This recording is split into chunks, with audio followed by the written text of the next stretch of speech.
qu'on est manipulé, disons en quelque sorte, par une idéologie qui nous égare complètement. Donc tout le monde se dit, mais quel est mon vrai désir ? Mais quel est mon vrai désir ? Il n'est pas en soi. C'est comme si on avait peur d'embrasser la vie, d'embrasser le réel. Et c'est ça, la question du désir, qui veut dire comment j'embrasse le réel, comment je me métamorphose, comment je me transforme, devient exactement le contraire.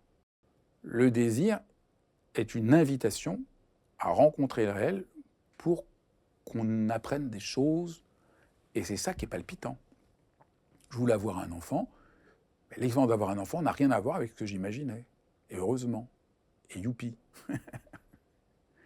J'ai demandé à Fabrice. Bonjour, bienvenue dans J'ai demandé à Fabrice, l'émission dans laquelle je réponds à toutes vos questions, aujourd'hui autour du désir. Comment trouver notre désir profond ? Et merci Rebecca, tu vas lire les questions qu'on nous a posées. Pour la première question, on a cette personne qui nous dit donc « Je suis juriste depuis bientôt 3 ans. Je travaille au sein d'un tribunal pour enfants et j'ai toujours cru que c'était le boulot de mes rêves. Mais depuis, ce n'est que des illusions parce que je me rends compte que je venais chercher autre chose, des traumas à réparer à travers ce boulot. Aujourd'hui, je suis complètement perdue avec un boulot qui a du sens sur le plan de mes valeurs, mais qui ne correspond et ne répond plus à mon bien-être intérieur. Alors je tente de regarder ailleurs et chercher à l'horizon ce qui pourrait me plaire. Comment savoir où s'oriente véritablement le désir et comment ne pas le confondre avec une illusion, une utopie que l'on peut se faire ? Ah, ça c'est une question formidable parce qu'il y a tellement de gens qui se posent cette question-là. Je reçois sans arrêt des messages, qu'est-ce que je dois faire, quel métier je dois choisir, je fais ça et ça ne me correspond pas. Mais alors, malheureusement, comme souvent, la manière de répondre à la question, c'est de la déplacer. C'est de voir que là, il y a des préconceptions qu'il faut absolument lever. Alors là, la philosophie, c'est formidable, ça nous aide, parce que la philosophie, elle a vraiment pensé la question du désir. Et la première chose qu'elle nous dit, depuis Platon, c'est que le désir, c'est ce qui nous rend vivants, c'est ce qui nous met en avant. Si on n'a pas de désir, au fond, on serait comme une chose, on serait inerte. Le désir, c'est ce qui me pousse en avant. Là, le désir de parler. Donc le désir, c'est on est appelé par quelque chose auquel on répond. Ça, c'est vraiment Donc le désir, on sent bien que c'est vraiment important.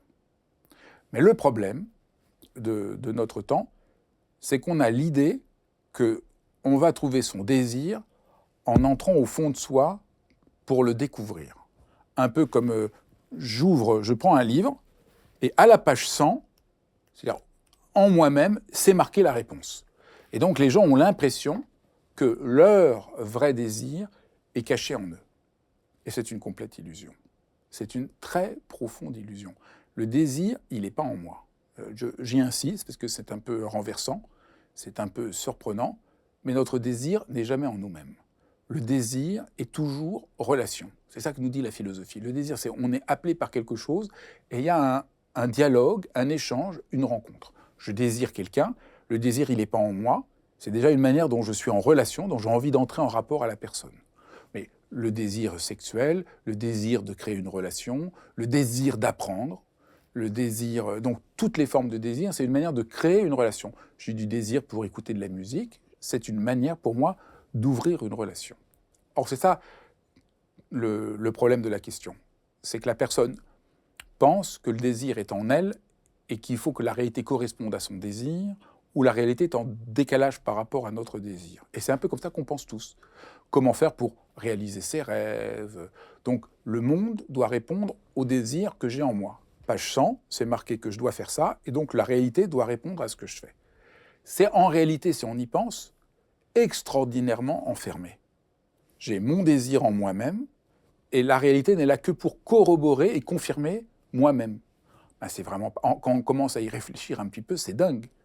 Donc en réalité, notre désir est sans arrêt en train de se nourrir du réel. C'est un échange, c'est un dialogue, c'est une parole, c'est une communion, c'est une communication, le désir. C'est-à-dire, prenons encore à nouveau un exemple tout simple.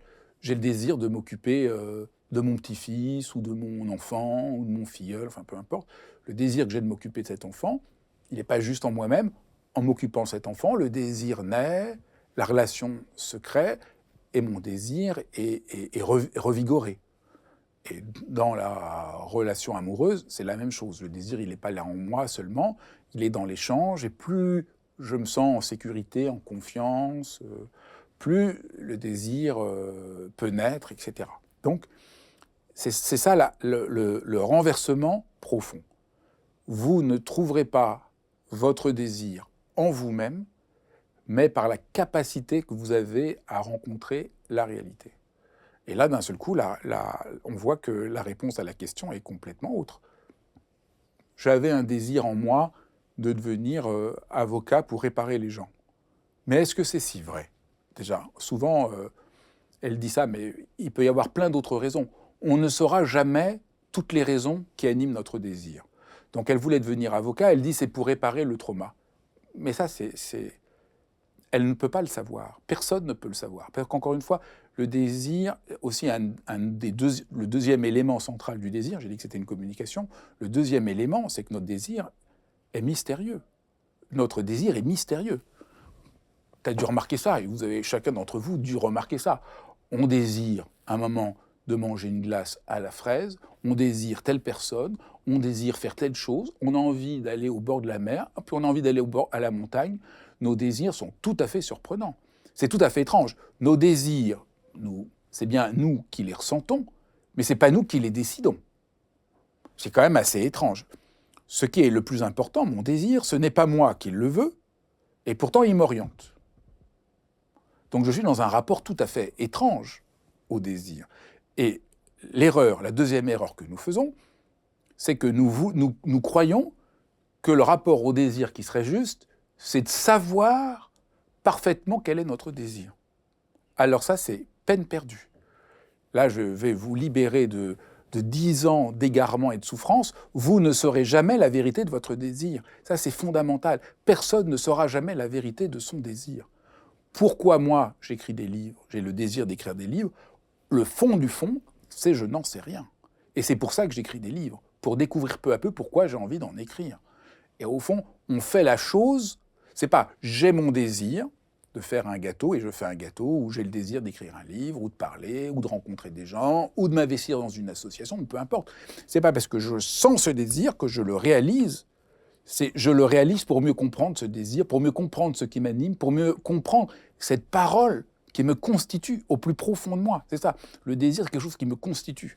Donc là, la deuxième erreur de la question, qui fait qu'on est bloqué, au fond, on est bloqué parce que la question est mal posée. Enfin, toute question, au fond, nous bloque parce qu'elle est mal posée. Le vrai travail, c'est pas de donner une réponse à la question, c'est de comprendre les présupposés de la question qui nous bloquent. Et donc là, deuxième grand problème, croire qu'elle sait pourquoi elle voulait devenir avocat. Elle ne peut pas savoir.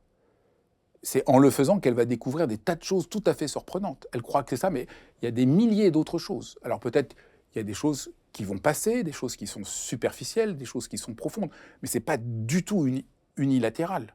Par exemple, je peux avoir envie de jouer au tennis et d'en faire parce que je veux être le premier, parce que je veux briller, parce que j'aime le sport, parce que j'aime gagner. Tout ça est tout à fait mélangé.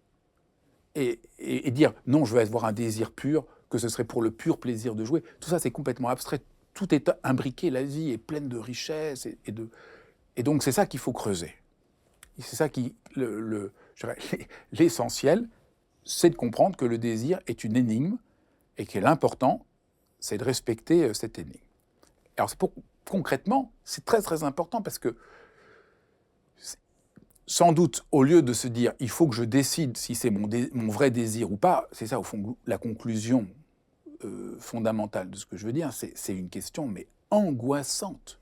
Si je vous dis « mais est-ce que c'est ton vrai désir ?» Mais comment savoir si c'est vrai ou pas? C'est une question qui est complètement paniquante. Il n'y a pas de réponse à cette question, c'est une question paniquante. Tout le monde me dit ça. J'ai commencé comme ça, c'est une bonne question. Tout le monde se pose cette question-là. Tout le monde dit, mais quel est mon vrai désir? Et alors là, vous êtes tout de suite dans l'angoisse et au mauvais endroit pour pouvoir trouver votre chemin de vie. C'est hyper angoissant. Trouver mon vrai désir. Il faut que je rentre en moi-même Et alors, où mon désir? Il est à quelle page? C'est page 99, page 100. Où est la page 100? Et donc, tu vois, on est complètement perdu. Alors que je fais le métier de juriste. Si j'explore davantage, qu'est-ce que je sens? Quelles sont les différentes manières de le faire? Que je parle à différentes personnes. C'est-à-dire que je rentre dans le réel, je peux découvrir des choses que je ne soupçonnais pas, et du métier, et de mon désir, et de ce qui m'anime, et pourquoi je le fais. Et ça peut tout changer. Donc l'idée, c'est quoi? C'est on a quelque chose qui nous tombe dessus, une curiosité, quelque chose qui nous pique, on y répond. Et c'est en créant du lien avec ça qu'on explore notre désir. En créant du lien avec le réel. Le désir n'est pas en moi. Le désir, c'est ma manière d'entrer en rapport au réel. On peut dire, nous sommes relationnellement en rapport au réel. Et le désir, c'est ma manière de pouvoir établir une relation au réel. Mon désir de m'occuper d'un enfant, mon désir de faire un gâteau, mon désir d'aller à la plage, mon désir de trouver tel métier, mon désir d'avoir tel ami, c'est ma manière de communiquer avec le monde. Et donc, c'est pas unilatéral, c'est pas figé, c'est pas fait une fois pour toutes. Voilà. Et deuxièmement, mon désir est une énigme, je ne le connaîtrai jamais, donc explorons-le, soyons curieux. Voilà, posons plein de questions. Au lieu de me poser la question, est-ce que c'est mon vrai désir? Mais à quoi il me mène? Qu'est-ce qu'il me demande? À quoi ça conduit? Il faut poser beaucoup plus de questions. Et là, la question, elle est beaucoup trop pauvre. C'est renversant. C'est renversant.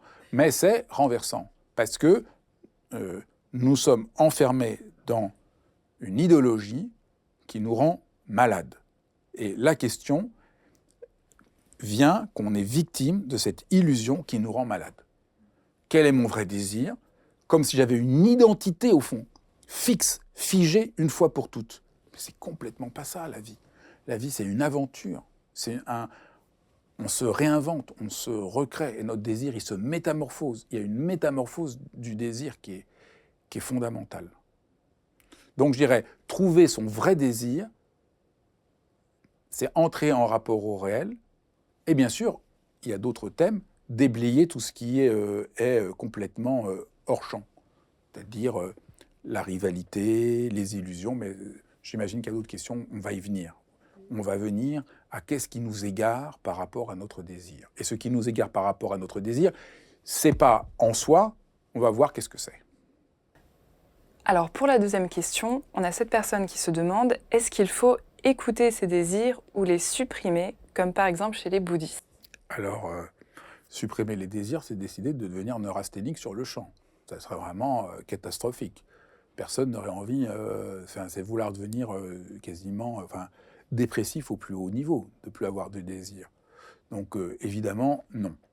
Et je précise que les bouddhistes ne sont pas dépressifs et n'ont jamais, mais jamais, voulu détruire le désir. Donc tous les livres qui existent sur le bouddhisme qui vous disent ça, c'est des sornettes de gens qui n'ont pas du tout compris la tradition bouddhiste, et vous pouvez les mettre à la poubelle, vous gagnerez de la place chez vous.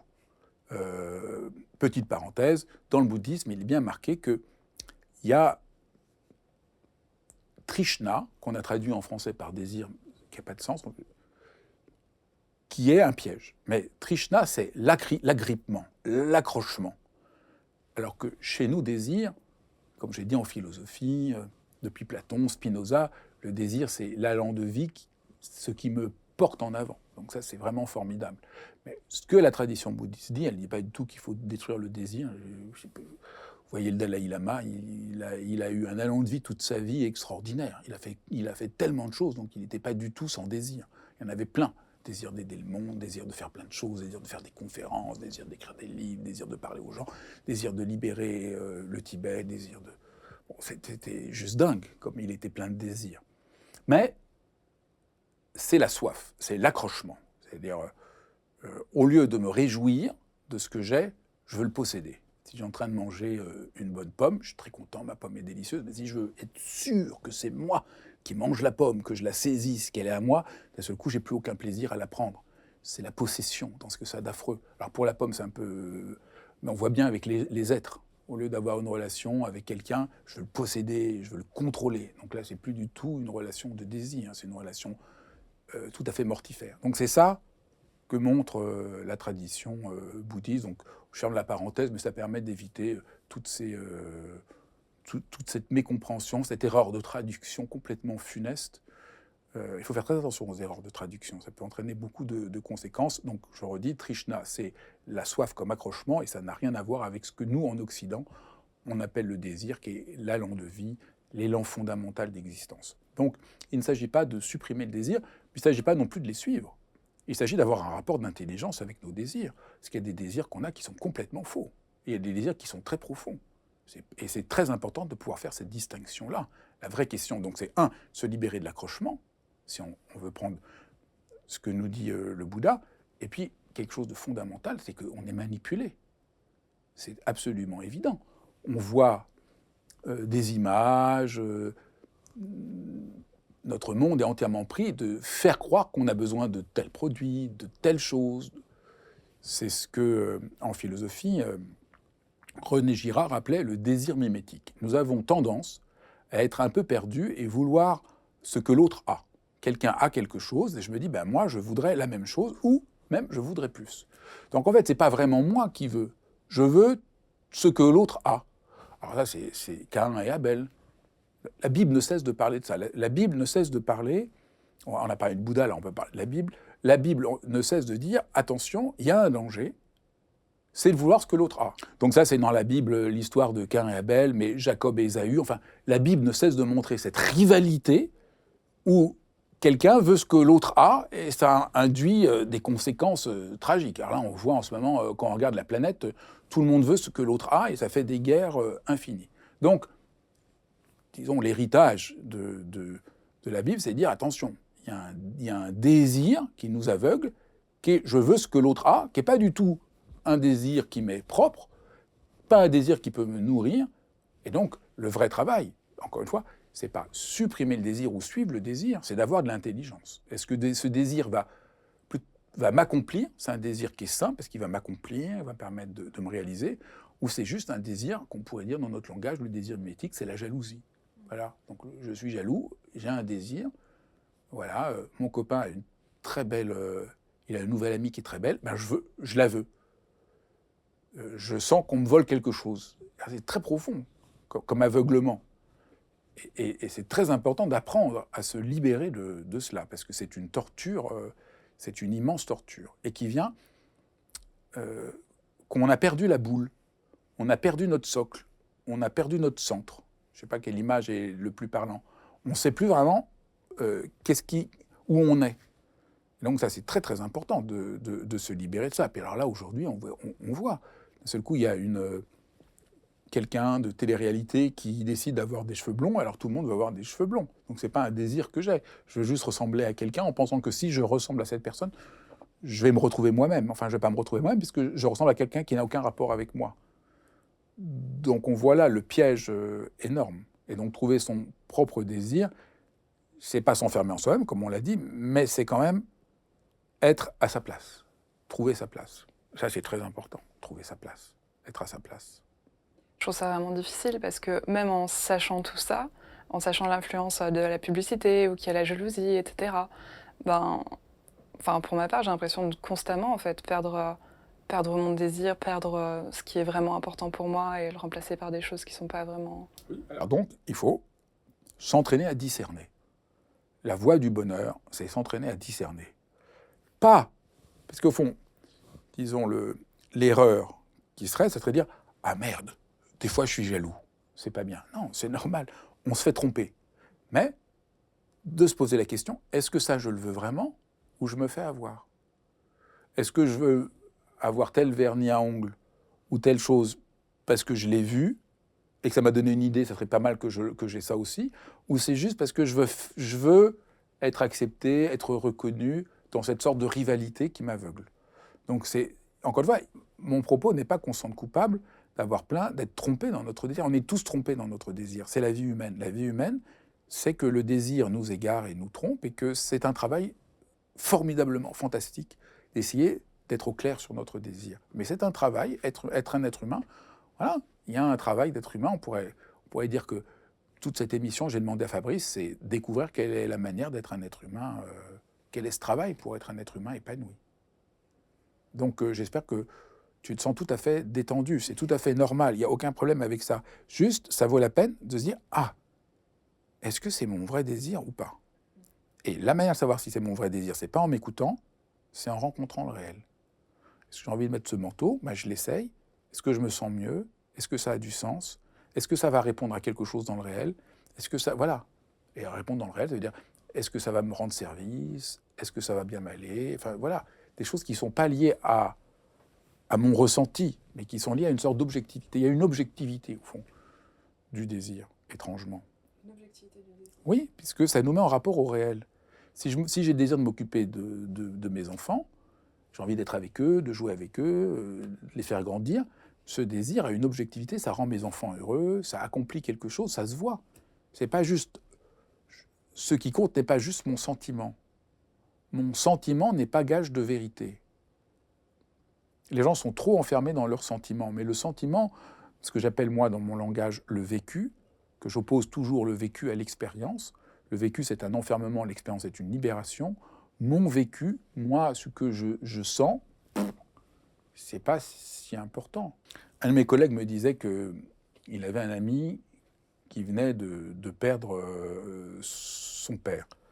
Il dit, je dois lui écrire, mais je ne ressens rien. Et je lui dis, mais pourquoi tu veux ressentir quelque chose? Tu écris parce que ça, c'est être digne. Ça, c'est tenir sa place par rapport à quelqu'un. Mais nous, on veut tout de suite ressentir des choses. Et donc, on a l'impression que la mesure, c'est ce que je ressens. Mais ce que je ressens, c'est pas toujours important. Peut-être que je ressens rien là, parce que c'est pas mon tempérament, parce que j'ai peur. Il y a une sorte de dictature du ressenti. Mais mon ressenti n'est gage de rien du tout. Ce que je ressens n'est pas... La vérité de mon désir n'est pas dans mon ressenti. Il est dans mon engagement, dans ma manière d'être ouvert.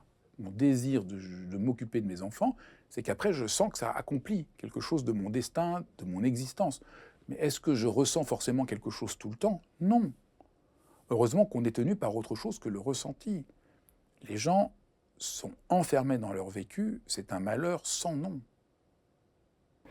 Je trouve ça vraiment surprenant parce qu'il y a plein de personnes d'ailleurs qui se demandaient est-ce que c'est un désir qui m'appartient ou bien est-ce que c'est pour répondre à une injonction Bien sûr que ce que je dis c'est surprenant, sinon j'aurais pas besoin de faire cette émission parce que j'aurais rien à dire qui va changer. Et évidemment, on est à côté de la plaque. Donc toutes les questions qu'on se pose sur notre désir, elle est fausse. On pose une fausse question parce qu'on est manipulé, disons en quelque sorte, par une idéologie qui nous égare complètement. Donc tout le monde se dit mais quel est mon vrai désir? Mais quel est mon vrai désir? Il n'est pas en soi. Donc évidemment, tu as raison, les gens se disent mais est-ce que c'est le désir de la société ou c'est le mien? Mais c'est pas une vraie question. La question du désir, elle est en rapport au réel. Je donne toujours cet exemple. Quand on demande à un enfant, un adolescent de 15 ans, qu'est-ce que tu veux faire plus tard? L'idée qu'il va trouver en lui-même ce qu'il veut faire plus tard est une idée absurde. Il y a peut-être 1% de gens qui savent ce qu'ils veulent faire plus tard. Ça peut arriver, mais ce n'est pas du tout ce qu'on croit. Alors, il faudrait expliquer, c'est tout à fait un autre caractéristique que ce qu'on croit. Mais 99% des gens, on peut demander à chacun d'entre vous, ce qu'on fait dans notre vie n'était pas ce qu'on pensait, parce qu'on ne sait pas. Comment je saurais en moi ce que je veux faire plus tard? C'est en rencontrant les choses, en entrant dans le réel, que je sais, ah oui, ça me plaît. Puis là, je rends compte que ça ne me plaît pas du tout. Je vais marcher au bord de la plage, puis c'est pas du tout ça que j'ai envie de faire, mais je ne pouvais pas le savoir avant. On croit qu'on devrait tout savoir en nous. Mais comme je dis, nous ne sommes pas un livre fermé. Là, je fais un point de philosophie fondamental. L'erreur que nous faisons tous, qui est une erreur philosophique mais fondamentale, nous prenons comme si nous étions une chose, ou un livre. Un livre, c'est fermé, c'est figé. Ce qui est écrit est écrit. Un être humain est un être qui n'est pas figé, qui n'est pas fermé. Son identité n'est pas figée. Il a des caractéristiques, bien sûr, mais il se recrée, il se transforme, il évolue. Ce qu'il aimait un jour, il ne l'aime plus, il aime d'autres choses. Son goût évolue, son désir évolue, mais pas en lui-même, parce que la vie nous transforme. La vie a une réalité. La vie c'est un mouvement relationnel constant. Relationnel avec le temps qui passe, relationnel avec les autres êtres humains, relationnel avec la situation du monde. C'est tout ça qui nous construit. Donc l'illusion tout le temps, c'est est-ce que c'est moi ou l'autre? Mais des fois l'autre, c'est mieux que moi. Des fois moi, je sais mieux que l'autre. Il n'y a pas de règle là-dessus. Je ne peux pas dire « n'écoutez pas les autres, votre désir est en vous » ou « écoutez les autres, vous ne savez pas ». Ça dépend. Des fois, quelqu'un peut vous dire quelque chose, c'est entièrement vrai, il sait mieux que vous, parce que justement, on est tellement ouvert, multiple, que des fois l'autre dit des choses complètement vraies, puis des fois les autres disent n'importe quoi sur vous. Donc c'est ça qu'il faut absolument entendre. C'est une très profonde révolution. Au début, on est un peu surpris, mais une fois que c'est compris, la vie devient infiniment plus simple. Parce que le nombre de gens qui souffrent en se sentant coupables, en fait les gens se sentent coupables de ne pas avoir compris leurs désirs. Et ils croient que la vie devrait être une sorte... Voilà, on réalise ses rêves. Ça, c'est vraiment le truc que j'ai toujours trouvé le truc le plus débile qui soit. J'ai réalisé mes rêves. Non, mais c'est pas du tout comme ça que fonctionne la vie. Et heureusement. Ça, c'est quand les gens n'ont pas de rapport au réel. Réaliser ses rêves, c'est quand les gens n'ont pas de rapport au réel. Par exemple, avoir un enfant, c'est pas du tout ce qu'on croit. Avoir un enfant, c'est une transformation, une écoute, une manière de vivre. Quelqu'un dirait « j'ai réalisé mon rêve, j'ai eu un enfant ». Mais alors c'est trop triste, parce que si tu as réalisé ton rêve et qu'avoir un enfant, ça correspond juste au rêve que tu avais, bah pourquoi tu as passé 20 ans à élever un enfant? Il faudrait dire avoir un enfant, j'en rêvais, et l'avoir a transformé tout ce que je pensais. J'avais un rêve, mais le réel a transformé mon rêve. C'est complètement autre chose. Sinon, c'est pas la peine d'en avoir. Sinon, on s'ennuierait énormément. La vie serait juste la réalisation mécanique d'un projet qu'on aurait. Ce serait terrible. Les gens disent « je veux réaliser mon rêve », ils ont réalisé leur rêve, mais en réalité, tout ça était extrêmement, si j'ose dire, neurasthénique et dépressif. Réaliser son rêve, en réalité, si on réfléchit 2 secondes, c'est complètement dépressif. Ce qui est beaucoup plus heureux dans la vie, c'est de vivre des surprises, des étonnements, faire des rencontres qu'on n'attendait mais absolument pas. On a l'impression qu'on perd son temps, et puis d'un seul coup, c'est le moment le plus important de sa vie. C'est ça la vérité de l'existence humaine. C'est pas du tout... Alors, j'ai mon projet, page 100 dans mon livre, je dois réaliser ma vie. Alors, ma vie, elle se découle, à la fin, je finis. Ah oui, j'ai réalisé mon projet que j'avais quand j'avais 10 ans.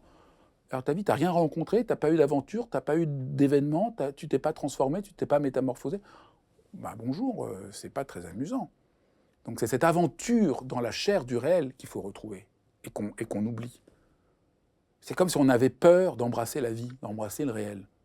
Et c'est ça, la question du désir, qui veut dire comment j'embrasse le réel, comment je me métamorphose, comment je me transforme, devient exactement le contraire.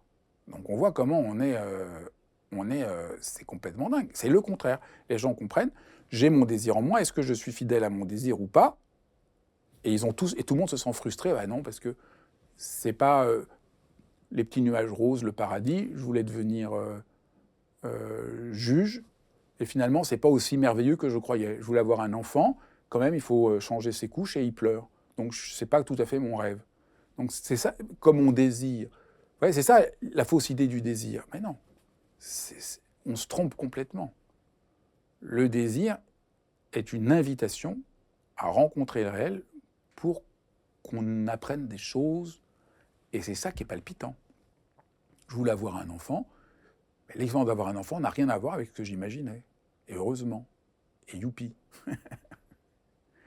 Et je voulais devenir avocat, et je suis avocat, et ça n'a rien à voir avec ce que je pensais. Et c'est formidable. Même si après je veux changer, que c'est plus ça que je veux faire, ça n'a aucune importance. Je n'ai pas à être fidèle à quelque chose, j'ai à vivre l'expérience de la vie dans ces transformations où j'apprends des choses. Et vivre la vie comme ça, comme une aventure, une expérience, franchement, c'est quand même plus excitant. Merci beaucoup Fabrice, c'était renversant. Ben oui, j'espère que nos dialogues sont renversants, parce que c'est ça le mouvement de la vie. Et n'hésitez pas à poser toutes vos questions, et on se dit à la semaine prochaine pour un autre épisode de J'ai demandé à Fabrice.